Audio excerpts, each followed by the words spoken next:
საოცრება ეს არის მე რა არის. მე მგონი უფრო ის განათლების პრობლემაა. არ შეიძლება ქაქუცა ჩოლოყაშვილის და ილია ჭავჭავაძის სამშობლოში ძეგლი ედგას ისეთ ტირანს, რომელმაც საქართველოს ოქტომბრის რევოლუციის ცხელი უთოთი გადაუარა. სიმბოლური ფასი დავდეთ, ჩვენ მზად ვართ, რომ ჩვენი ხარჯებით მოხსნათ ეს ამბოროტების ძეგლი აი ამ ადგილიდან. სიმბოლური ფასი რამდენია?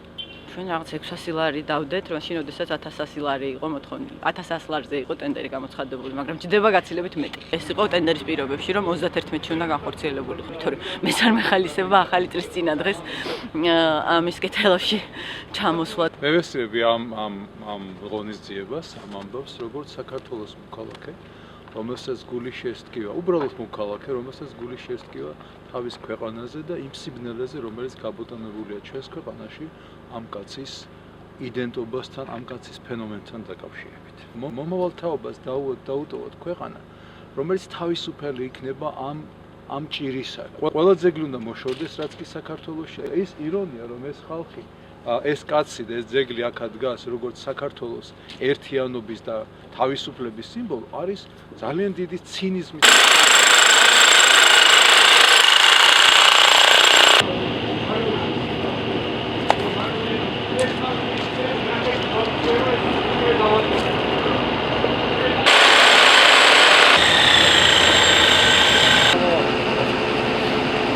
დაუძლე?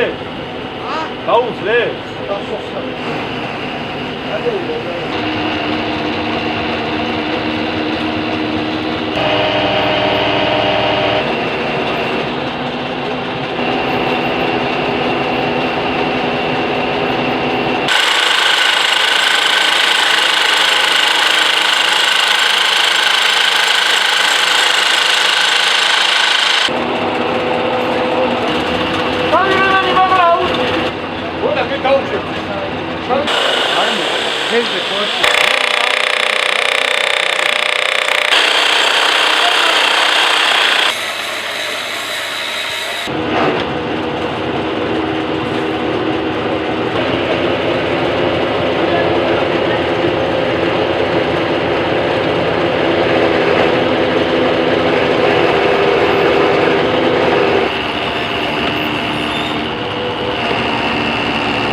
როგორ მოძვება თავზე?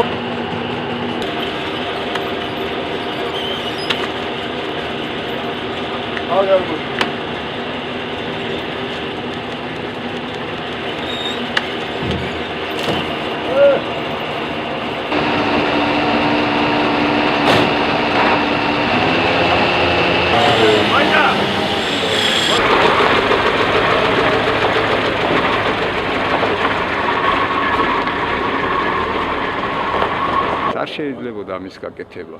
მაგრამ რა ქნან, ჩვენი მთავრობაც პატარები არიან. ოკეანის გაღმელები ხელმძღვანელობენ. ეშინიათ იმათ. ვერაგულად დაგეგმეს ამის დამგეგმავებმა. შეურჩიეს წლის ბოლო დღე დაკავებულია ხალხი.